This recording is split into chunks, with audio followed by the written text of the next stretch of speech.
is Priscilla T. Graham for those that don't know me. Some are old friends, some are new friends. But I'm happy to be here. Thank y'all for having me. So today we're going to be talking about the YMCA. Anybody know when the YMCA was established? The colored YMCA. That's what we're talking about today, the colored YMCA. Does anybody know when the colored YMCA was established? No. Young women? No, not YWCA, YMCA, Young Men's Christian Association. Okay, the colored YMCA was established in 1918 here in Houston. What was going on in 1918? World War I was going on in 1918. World War I. Actually, the YMCA for colored started out at Camp Logan. Anybody know where Camp Logan was? Where was Camp Logan? Memorial Park. It's on the property where Memorial Park was. So that's when it started. It started out there. Then it branched. But the very first meeting to get a colored YMCA here in Houston was 1905. So why did it take so long to get a colored Y here? Pretty much so, yes ma'am. But World War I brought a lot of opportunities for people of color. There were a lot of things that happened during World War I. Anybody know anything about Camp Logan? Camp Logan? Anybody know about the 1917 riot? Tell me about it. Tell me what you heard about it. Well, Jack, he's Jack, a Houstonian. Okay, well, they don't want to talk, but let me tell you about the 1917 Houston riot here. It was 156 soldiers of color that marched on the city because an incident happened with the civilians and the colored soldiers, because they didn't want the colored soldiers here in the beginning. But the thing about it is Houston wanted the money, so they had them come here anyway. They had those soldiers come in to guard the construction that was going on out there at Camp Logan. That's why they was here. On August the 23rd, 1917, that's when they marched on the city. There was several people killed. There were soldiers killed. There were 19 soldiers that ended up being hung behind Camp Logan. I'm not going to really go into Camp Logan. If you want to know more about Camp Logan and an in-depth study, there's my book right there on Camp Logan. Okay, right here. See that? Say Camp Logan. Now this right here is part of an exhibit that's over at the Buffalo Soldier Museum. If you haven't seen it, you should go see it. These are some of the soldiers that were doing prison sentences in Fort Leavenworth, in Kansas. So you get a chance to see their faces. But that's part of the exhibit there. And this right here actually tells you like an overview of it. My thing is, I believe that they all should be pardoned. Simply because of the times that we were in and the racism and the Jim Crowism that was going on. I believe that those men at that particular moment in time decided to defend their lives. Because what they're not telling you is the gunshots that came into the camp and the ones that was fired outside the camp. The ones that they found in people's houses that were shot outside the camp, so-called outside the camp, were not military weapons.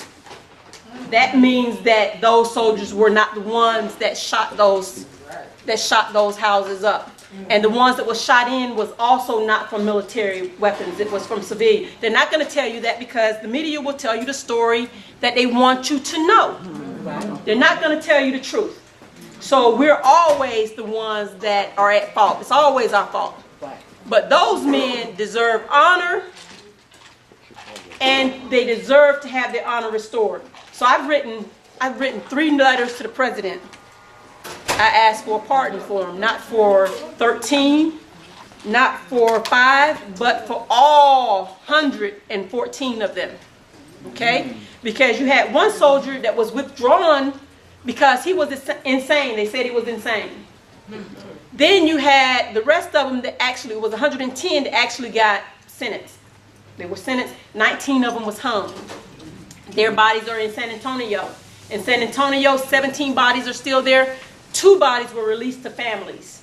And so those bodies are not there. You can go right now and see that. In death, those soldiers integrated San Antonio National Cemetery. Isn't that something? So their bodies are up towards the front. And people go there all the time. They don't even know about it. I had the great pleasure in September to go to San Antonio on post and speak about Camp Logan with The general that's over the base, he spoke right before I did, and I had an opportunity to speak after that. Had an opportunity to go into Gift Chapel, the place where the first 63 was tried. Isn't that amazing that I had a chance to go in there? Then they took us over the post and showed us some other things, and we saw the very first place where they were buried, the creek side where they were buried the first time. So it is quite an experience. It's something that we need to know about, and it parallels to what's happening today. Houston had one of the most racist police departments of anyone. And so we're talking about the country, about black men, kids, people of color being killed, but the same thing was happening in 1917. What did we do? What did we fail to do in order to keep that from happening? Failed to talk about it. Failed to talk about it, and we failed to inform generations about it.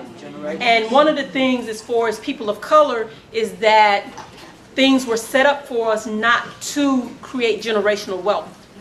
The laws and everything was changed to keep us from creating generational wealth. Y'all already heard about redlining. You know, when we came out of slavery, they put people of color, which they called them freedmen, they put them in places which were the worst places on the land. Right. That's where they were. It rained, it flooded, they suffered from all types of diseases, and those are called freedom colonies. Freedom colonies, freedom settlements. So what I do is that I research freedom colonies established between 1865 and 1917. That's what I do. I've documented 22. I've documented 20, but I have been to 44 in and around the greater Houston area. Okay, 44. Most of them are gone now. Very few of them are still left. When you talk about historic Freedmanstown that's over in 4th Ward, that's one still, but it's fading away. Because you know why it's fading away? Why? No. You know why we're fading away? We're fading away because people have failed to stand up and be counted. The one thing about it is that you can't let people come into your community and do anything without being accountable. We have people that have sold out the communities. Their pockets are lined and their family's okay, but the people at the bottom, you're the ones that are suffering, and our elderly and our children are the ones that are suffering. You cannot continue to vote for people that have no accountability and no works. Because that's where everything happens, is in your government. They get your vote, but when they go to represent you, they go to represent their own interests. That's what has happened in our communities. They have been sold out by people that look like us. Our communities have been sold out by people that look like us, that are in political power, that we voted into power year after year, that have no works and accountability. If you're going to put them in there, you must hold them accountable for what you put them in there for. No works, because they're there to represent your interests, not to represent their own interests. Okay? That's why this mess is going on now in Washington, because you have people representing their own interests. It's not about you, it's about the people. If you go down to city council right now, the city of Houston, in there it says the people are the city. The people are the city. But when they go in there and vote and make rules, they're voting at their own interest, and you need to hold them accountable to that. The people are the city. Okay? So that really wasn't where I was going with this, but that's where it has gone. Okay? Now, all these beautiful people in here, all this rich history, you have to pass that down to your future generations. Because the last person that ceased to know your name is, you will no longer exist. So you have to pass that down. So here's the thing when I'm talking about that. Let's talk about the bloodline. The bloodline for me is that I trace my bloodline 6 generations. Meaning that I was able to find somebody 6 generations within my bloodline. When I took those names and added them together, what it took to make me, it was 60 people. 6 generations, 60 people to make just one of me. Okay? Now, we're in the year of Jubilee. Who knows about the year of Jubilee? Who knows about Jubilee? Think about this. 400 years ago, people of color were enslaved. They call them black, colored, whatever the name was. They were enslaved 400 years ago. This year's the 400th year. 1619 to 2019, that's 400 years. That's 8 jubilees. Jubilee is 50 years. You know, they say, in the Bible it says you can do whatever you want for 49 years, but then in the 50th year you come back to the property, you come back to where you belong. So we're in the year of Jubilee right now. And next year we'll be starting the 9th Jubilee, going on to 450 years for the 9th Jubilee. So it's imperative, when you talk about generations, within generations you live, and there's life and death between generations. Life and death between generations, because as you know, you're born and you die. But people, as you're born and living your life, people die in between that. So the generations overlap within the Jubilees, so it's life and death between the Jubilees. And that's just part of living. This body gets old and it passes away. But the person that's there still lives. Because that's not who you are. This is just the body that houses your spirit. So that's why that's just part of life. That's part of living, life and death. But I say to you, do not let your history and who you are be lacking and go without passing it on. We've had so many generations that it's been so painful that it hasn't been passed down to us. It's like you got to go and dig and find it. So one of my big pet peeves, this is a big pet peeve for mine. Seeing a slave in chains, that's all they want us to see. They'll tell us all about slavery. We don't have a problem with documentation of slavery, but they don't tell you about the freedmen. After they came out of slavery, all the progress and all the great things they did after slavery. So all the slaves that I've seen growing up was the ones in chains. But I want you to see something. This is a picture that I did. And it's just transposed over some other pictures. Because I took several pictures and turned into a picture. Well, the people that you see that's transposed in the picture, that's a slave family. You can't see. You have to really look at it in order to see the faces in it. It's a slave family. Well, this is a part of my slave family. The little girl that's over here, her name is Harriet. That's my grandmother. That's my grandfather's grandmother. My grandfather lived to be 101 years old. Okay? So who knows how old those people were, because what you don't see in there, there's an older lady with gray hair. There's a man that seems to be her father. So there's 3 generations in the picture that's cut off from that. And that's intentional. Did that intentional, so I talk about. But it's 3 generations in that. So we're talking about you going back into slavery if it's 3 generations in there. Because she's older. Her hair is white. He's like a middle-aged man, you know, when you start having kids. And then the little kid. So I don't want to see that. I want to see this. I want to see the real family. It's the real truth. And that's what we talk about. Freed men. Freed men. We don't talk about that history and how it was overcome. How many people know about the Red Book? Red Book was written 50 years after slavery in 1915, documenting the history of African Americans in the greater Houston area and other areas around the country. It wasn't just Houston. It was the success of the black man 50 years after slavery, and it's documented. 50 years that they documented. Anybody ever heard of J. Vance Lewis? J. Vance Lewis was a lawyer. Well, J. Vance Lewis wrote this book in 1908 called Out of the Ditch. He wrote about his experience of being enslaved and becoming a free person here in Houston. You know where his house is? No. In historic 4th Ward in Freedmanstown. The house is still there. J. Vance Lewis. It was called J. Vance Court. He held court inside his house. J. Vance Lewis. Okay? The unique thing about J. Vance Lewis is his wife was named Pauline Gray. Her family passed down the family house to her, and the deed was in her name. That's something very unusual to see property in a female's name. But the property was in her name, called Pauline Gray. That house is still there too. It's on the same plot of land. Anybody seen anything about Freedmanstown, about those brick streets? Yeah. Now everybody should have seen that. That's been on the news and everywhere else. Well, those streets were laid in like 1907 by people of color. Those streets are coded. You know, the things that they brought from Africa, part of their heritage and culture, is coded. That's why nobody wants them to pick it up. Because the minute that they pick it up and start relaying them, then they're no longer laid by those freedmen. They're laid by somebody else. I have video of what it looks like when it's taken up and laid by somebody else. It no longer has the significance. That's why the fight is so big. Okay? Now, 1908, colored YMCA. Everybody see the pictures out there of Mr. Quentin Meese? Yeah. So let me tell you a little story about Mr. Quentin Meese. Mr. Quentin Meese lived to be 100 years old. His birthday is October the 24th. He was born in 1908. He died February the 24th, 2009. Lived to be 100 years old. Okay? So you hear about, they glorify and people talk about Mr. Meese because Mr. Meese was mild-mannered. He thought about things and he had plans and he implemented those things. And he wasn't those people that was a ruckus or anything. But before Mr. Meese, there's a man that's never talked about. He's only talked about in a passing of a line. And his name is William Craver. William Craver was the executive director that brought Mr. Meese here.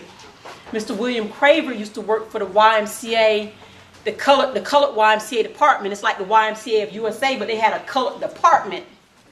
Okay? Do you think it was a person of color that was the first director of the colored department? No. It wasn't anybody that looked like us that was the first director of the colored department.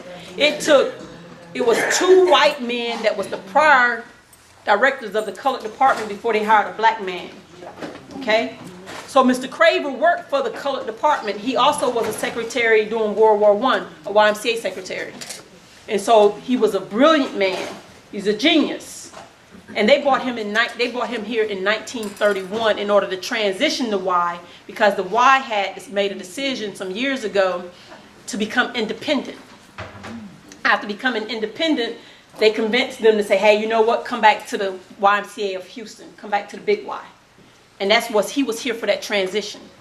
He dedicated his entire life to the YMCA movement. Okay? And so Craver, the thing about him is that he came at a difficult time and he was very successful with what he ended up doing, the transitioning and all that. Because you got to think about this, the Great Depression was like towards the end of the Great Depression. All of that was going on. Then you have World War II. He navigated the Y through all of that. Okay? So the first time the Y was going to build a building was in 1939. They had to raise $50,000. So they didn't raise $50,000. They had $60,000 in pledges, but they didn't have all the money. The money didn't all come in. But it doesn't, I don't understand why they wouldn't have the money, being that you go into World War II, these people have jobs now. It seems like they would pay the money, but who knows what the story is. I don't know the rest of the story because I'm only up to 1941 with my research. And I have to get to I have 4 more years within the cluster to find out the answer to that question, what I just said. And I don't know. And so that's the whole thing. Nobody talks about him. But he was an amazing man. And then Mr. Meese came. He brought Mr. Meese here in 1948. Meese came here in 1948. A lot of people would say that Mr. Meese came here in order to raise money to start a colored Y. But actually, Mr. Meese came here to start a program for young men and boys. That's why he came in here, for young men. And that's why they hired him. He came out of Chicago. He was in Chicago. He came to Chicago. He was only supposed to be here for a little time. And that's how that happens. He's from Des Moines, Iowa. That's where he's from. Okay? But he actually came from Buxton, Iowa. It's no longer, it's like a ghost city now. And that was a coal mining area. And it's a ghost town. You see pictures of it. You can see like different things, buildings and some of the graves and stuff like that now. It's just a ghost town. Nobody's gone in and redid anything to that place. Wow. And so Mr. Meese came in 1948. They put him as an interim in 1950. Craver actually retired in January of 1950 because you know once you become a certain age, you're forced retired. You have to retire. And so they appointed him, and then eventually they hired him as the full-time director. But there's 2 differences between Mr. Meese and William Craver. Craver dedicated his life to the YMCA. So when Meese came on as the director, he mentored him. He stayed there the whole time until his death. That's something that he said, I will donate, I will volunteer every time I have left. He stayed there and mentored him the whole time. So he didn't have to just go at it on his own. He still had the foundation under him. Okay? Now, when it came around with Mr. Meese, when it was time for him to transition and leave the Y, which was in 1976, he decided to open his own nonprofit. My thing about the YMCA with the South Central YMCA, the decline of the South Central YMCA started in 1976 when Meese decided to leave. Because with Craver, when he left, all the donors, all the volunteers, all the supporters stayed. When Meese left, he took it all with him and started his own nonprofit. Okay? He started his own nonprofit. But he was ingrained in the health of black people. He wanted to see them because he was part of Harris County. He was the first chairman of the Harris County Department of Health. The first one. So that was his thing. His thing was not the YMCA. That was not his thing.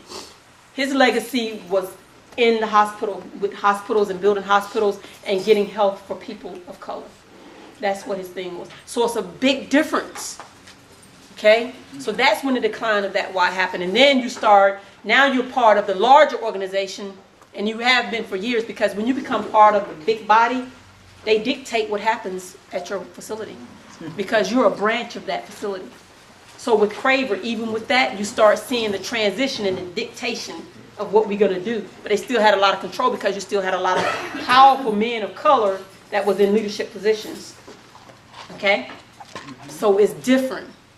Even like right now, this is part of the YMCA of Greater Houston. They have to follow orders from Metro. Metro dictates what happens, the prices, everything, location, whether open, close, whether it's sold or whatever happens. Okay? So it's just different.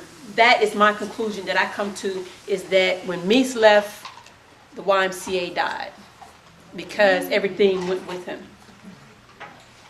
Right? So I don't know if I answered any questions, but one thing that was about the YMCA, it was about mentoring boys and young men. That's the YMCA, young boys and young men, about mentoring them. Like if you're going to be a leader, they taught you how to be a leader. They put you in positions to be leaders.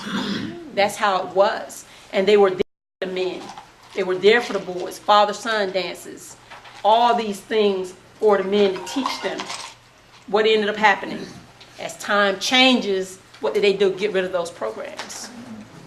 So now you don't have that mentorship. You're not mentoring people. You're not growing your own anymore.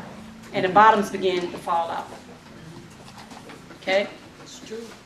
And when we talk about our communities, we had everything we needed in our communities. You talk about people talking about a grocery store, food deserts and all this. We had all those things in the community. Since when you coming up with something brand new? This is the first. No, this is not the first anything. Right. This is just that because of how society has changed things and we've progressed, thinking that we've grown, we've lost so much. We have to teach our kids how to go back and get it. And it's not too late. But it's going to take you sharing your story and letting them know. Because to be this age and this gray hair, we didn't just get here now. There's a lot of people can't say that. There's a lot of people that will never be where you are. They're gone. Because they didn't have anybody to teach them. They didn't have that foundation. And nothing is never lost. As long as you're breathing, you have an opportunity to do something that's great. And what I was going to say is that the faith-based, the churches, were the foundation of the colored YMCA and the YMCA period. It was the churches that was the foundation. I can't begin to tell you how many churches were involved with the YMCA. They had a whole section committee that's all they did was go to the churches and do stuff. Jones Memorial, Reverend Scott, Dr. Scott, he was very heavily involved with the YMCA. Very heavily. All these pastors all around. I don't care what church, each community. They had YMCA centers and branches that they had start branching out into all the different communities of color. Acres Homes, Second Ward, First Ward, all these different places in order to make sure that they had satellites in order to serve the people and serve the men and the boys so they get what they need. They even had them doing savings accounts. They would save money to go to summer camp. All these different things that they taught them about Business Week, Negro Week, all these different things that they taught them. And so this is my new book that I'm working on. I still have 4 more years to finish it. I'm not finished, but I decided that I wanted to see what it looked like. This is a picture of William Craver that's on the front. Anybody that was here when the Y first opened up, his picture used to be out there. It was several people that pictures used to be out there. And so I've gone back and found out who were the first directors of the Y. First directors of the Y, first people that was on the board, all of those things. And I've been doing the Houston Informer for 2 years now, looking up stuff and researching this stuff. So I have it all in here, all the churches that was involved with opening the first Y, the people. So it's just quite amazing the information that you can find. And that's pretty much, no. Okay, so this is a picture of Mr. Meese and Mr. Jemison of Franklin Beauty School. And this is the Astrodome, okay? But transposed on top of this picture of the Astrodome is a picture of the groundbreaking for the Astrodome. And it's a picture of Mr. Meese and two other African-American men that you never see. You never talk about it. So with the Houston Texans YMCA, you have NRG, you know, where the Texans play and all that. And it was Reliant. But in the back part of it, because it was part of the Astrodome, they have all the pictures from the groundbreaking from the Astrodome. You think that picture there? No. So it's not. But it's part of history and it should be there. It's not there. Now there's a picture of Mr. Meese at the groundbreaking 99 years later, well, you know, X number of years later. That picture's downstairs in the basement with him and Mr. McNair that he's on.